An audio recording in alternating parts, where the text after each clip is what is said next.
Hey guys, I am back with a new video. I am going to be creating this look using the NARS Afterglow palette. So the other day it was really gloomy out and it was really dark in my apartment and I was just feeling a little like and I decided I was going to play with some makeup, and of course this was sitting on top. It's bright and shiny. It caught my attention. So I decided to create this look, which is using the brightest shades in this palette. I've done iterations of this look in the past, which I will include photos of maybe. I really like this look. It definitely cheered me up. It was really fun to just sit and play with makeup. I'm gonna be taking you guys through this look today, and let's just get straight into it.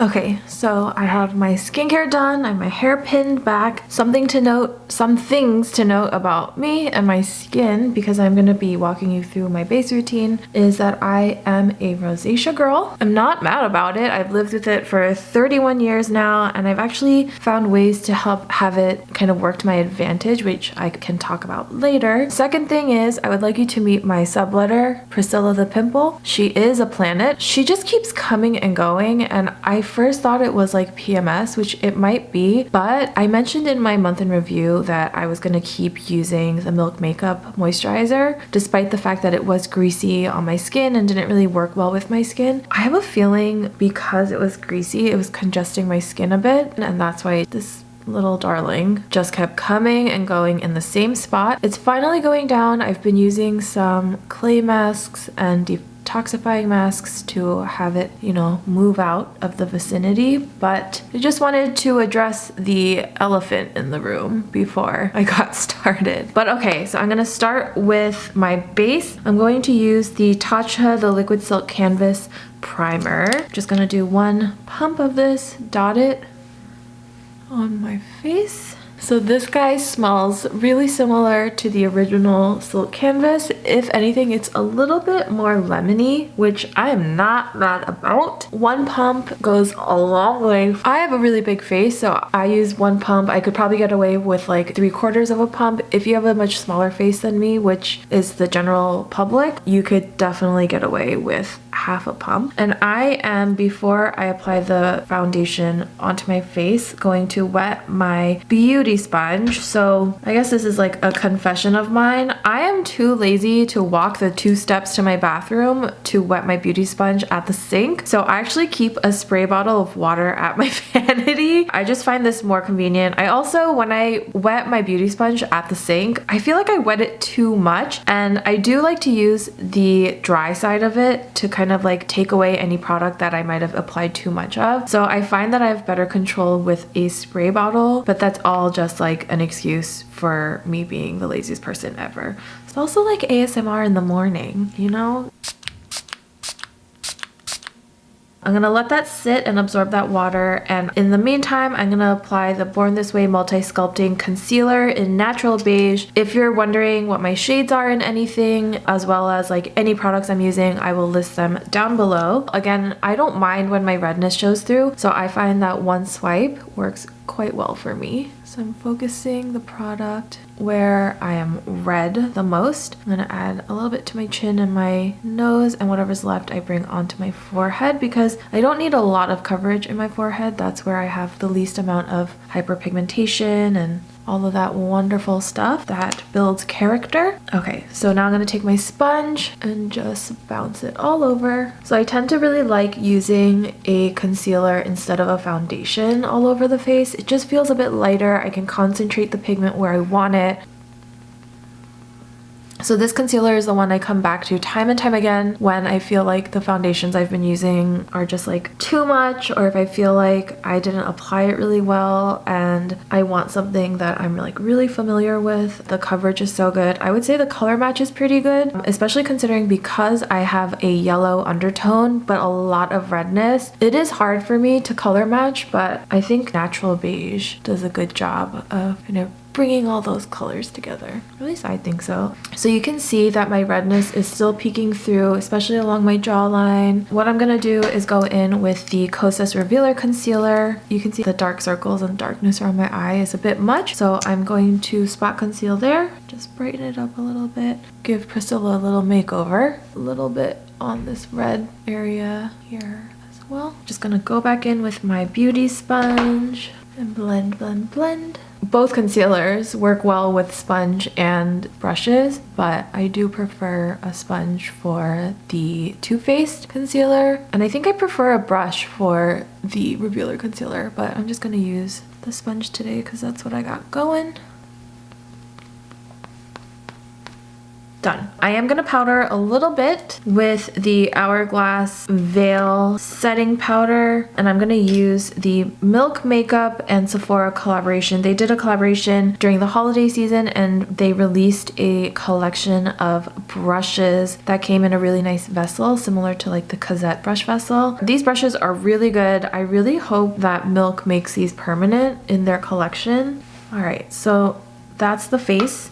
I'm gonna do my bronzer and highlight at the end of this video because I like to do it after my eyeshadow. So I'm gonna go straight in with the brows. And today I'm using the NYX Micro Brow Pencil in Ash Brown. I'm using the spoolie side to brush my hairs up. I know there are a lot of different ways to do your brows, but this is how I've been doing my brows since I was like 18. So what isn't broke, don't fix it. So the way I like to do my brows, and I'll start on my left eye, is I like to create a line at the bottom of my brow to kind of create a guide for what the shape is. My brows definitely aren't the same shape and they don't have the same amount of hairs. So I like to create a guideline at least to make sure the shapes are similar. So once I get that bottom line in, I'm going to start defining my arch from the top highest point down to that point to make sure I'm creating a nice connection. And then I'm gonna fill in the middle of my brows, following my brow shape. I tend to keep the front of my brows pretty product free because that's where I have the most amount of hairs. But if you do apply product there and you think your eyes are looking too blocky, you can just brush the product out. So from here, I'm gonna start at the front of my brow and create a line at the top of my brow just to make sure it's even, because right now I have hairs that don't grow in certain places. So I just wanna make sure that all of those spots get filled in. I know it looks really blocky. We're gonna take care of that, but I'm gonna do this brow first. So again, starting with the bottom guideline. This side definitely has less hair, so I do have to fake it a bit right in that area. Drawing that line down and then going in at the top of my arch. Also, my hairs on each brow grow differently. These ones definitely grow like straight and down, whereas these ones grow like up, up, up, and then suddenly down, down, down. It's funny, these two brows. All right, so this brow, I'm gonna bring it up just a bit to match that guy. I'm gonna pull this out a little bit and down. So I think those look pretty good. So I'm going to go back in with my spoolie and brush out a lot of that product in that front section. I'm just trying to break up that product and also define my brow hairs. Okay, so that's good enough. And then finally, I'm gonna go in with the Hourglass Arch Brow Volumizing Fiber Gel. This is my all-time favorite product for brow gels. And what I find really interesting is the brush itself. It has a regular short spoolie end, and then on the other side, the bristles are still quite long. And what I like to do is I like to keep the brush with the long bristles up, and I like to keep that side flat onto my eyebrow, and I like to brush up, and it really defines my brow hairs. And then as I get to the middle, I start turning the brush so that the short side is hitting my brows where I have the least amount of hairs. So I'm adding the most amount of product to where I have the least amount of hair. And I just find that the product itself is so good. It doesn't leave your brows feeling stiff. It does definitely volumize and hold. But I find because there is that long end to the brush, it helps to really define and brush through the brows. So that is the brows done. Okay, so now we're going into the fun stuff. I am going to be using, like I said, the NARS Afterglow palette. If I could open it. Okay, there we go. I have one broken nail and that's what I'm using to do basically everything. But I'm gonna be using the two most fun colors in this palette, the bright pink and the coppery orange. I'm also gonna be dipping into this color here, which is just a shimmery gold color, and I'm gonna use that at the very end. So these brushes already have this color on it because the other day when it was really, really gloomy, I decided I needed something to cheer me up, and this palette was just sitting at the top of my vanity, calling my name. I mean, how could I not? yeah, so these brushes have been used, but only for this look. So I'm just gonna go in again. Something to note is that I do not prime my eyelids. You saw before that I do cover them with foundation and concealer. So what I like to do is I just like to tap over my eyelid to make sure there aren't any like clumps of product in my crease, and just to pat out some of that tackiness. So with a MAC 217 brush, I'm going to dip into that beautiful pink color, and I'm gonna start on the inner third of my eyelid. And this color, what makes it so special is not because it's shimmery, but it's like the perfect blue toned pink, which a lot of brands don't do. Following where my eye socket is, using my eyeball as a guide. So you can kind of feel the roundness, and I'm just going around that with this brush. I'm bringing it out a little bit because I'm creating a gradient, really soft wing. And unlike what you would usually do, which is put the light color on the inside and the dark color on the outside, I'm actually going to use the pink on the inner side and the coppery orange on the outside, because I'm going to really diffuse it out and kind of have it just blend in and disappear. Very reminiscent of a pink sunset on a tropical island. So that is what I'm doing. I'm going to have the pink and the orange meet in the middle. I'm going to now switch to a Morphe 433 brush, and I'm gonna dip into that beautiful coppery orange shade, and I'm gonna start at the outer V. You can kind of see where my socket like pulls in here, and it creates that natural line, and I'm literally just following that line to create that wing shape. And then connecting the two up here. So pretty. And I'm gonna bridge that gap, filling it in with the orangey copper shade, having the two colors play together. Do the same to the other side, so following where my socket is and just dragging that out. Woo, look at that. So I'm going to take a little bit more, and I'm going to bring it down from the outer third, kind of connecting it to that wing here, bringing it across. I'm going to bring it in pretty far in, and then going back with the MAC 217 brush, I'm going to take a little bit of that pink color and fill in that inner third, connecting it. I'm basically just mirroring what I did to the top to the bottom. Okay, before we get too crazy, I'm going to take a bigger, fluffier brush, the Morphe 441, and I'm gonna blend all the harsh edges. And like I said, I'm gonna really blend the orange shade out, so it kind of just like diffuses and disappears into the skin. I think it's quite whimsical and pretty. Don't forget the bottom line. Okay, so at this point, if you picked up too much color during blending, you can go back in and redefine that color, but I like where this is at. So I'm actually gonna take the Morphe 433 brush that I used for the copper and dip into that gold shade. And what I'm gonna do is I'm gonna place this glittery shade right in the middle, right where my eyeball protrudes the most, which is also where the shadows are meeting each other, and I'm just gonna bring that out to bring out some height. Look at that. Add a little bit more. Do you guys see how it moves?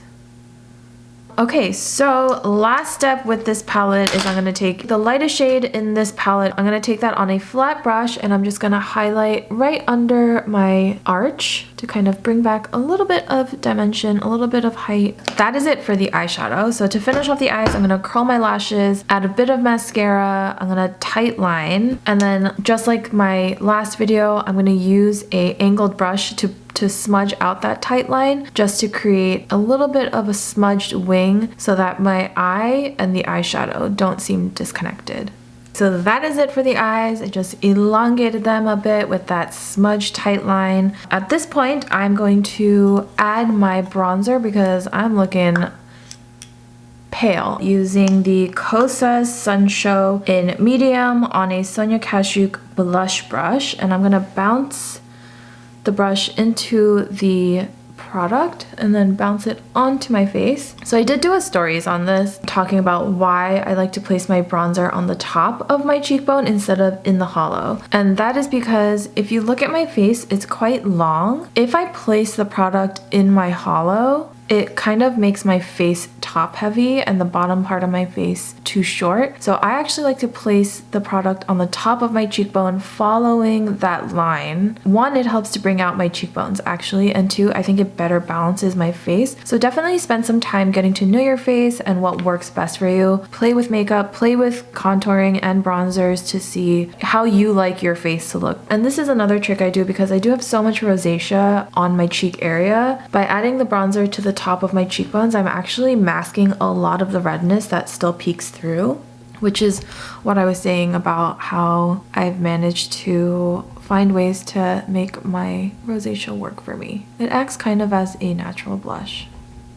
So then I also like to bring this product to the perimeter of my forehead. It's not like I have a very tall forehead, but I like to do this. One, again, it's all about balance for me, but also to make me look a little bit more sun-kissed and tan. Bring it out so it creates a little bit of a shadow. It also brings out my forehead a lot that way. And then I also like to bring my bronzer down onto my jawline because as you can see, my jaw does stick out a bit here. So starting at the base of my ear, I'm just following my jawline and I bring it all the way down my neck to create a bit of extra shadow so you can kind of see the difference. I know it's probably like very minimal, but I don't know, makes me happy. I'm adding a little to the bridge of my nose to balance it out. Again, I'm just trying to achieve like a very sun-kissed look. So that is it for bronzer. And then again, because it's a tropical kind of summery look, I'm gonna add a little bit of the Tower 28 Super Dew in the translucent shade. I'm just gonna rub my ring finger in the product and just dab it on top of that bronzer at the highest point of my cheekbone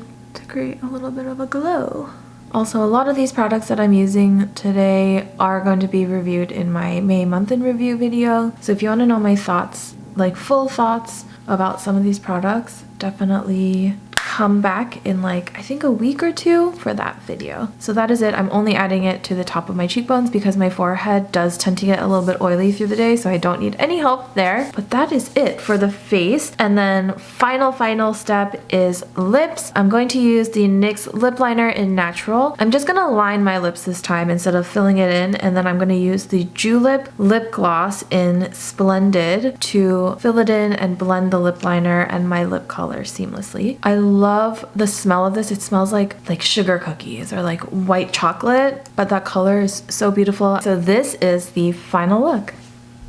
Okay guys, thank you so much for watching. I hope this was in the least inspirational. Sometimes it's just really fun to play with colorful makeup. It cheers you up, brightens your mood, especially during these times, but also when there's like gloomy weather. This is totally a look that I have worn in public before, and I think it's quite wearable. I don't think it's like too bold. I don't know, maybe that's just me. But yep, that was the look. I will be doing a full review of the NARS Afterglow palette in that month in review video I talked about, along with a lot of the other products that I mentioned in this video, so stay tuned for that. If you guys decide to recreate this look or are creating any other looks with this palette, please tag me on Instagram. I would love to see and interact with you guys on that platform as well. Other than that, I will see you guys in the next one.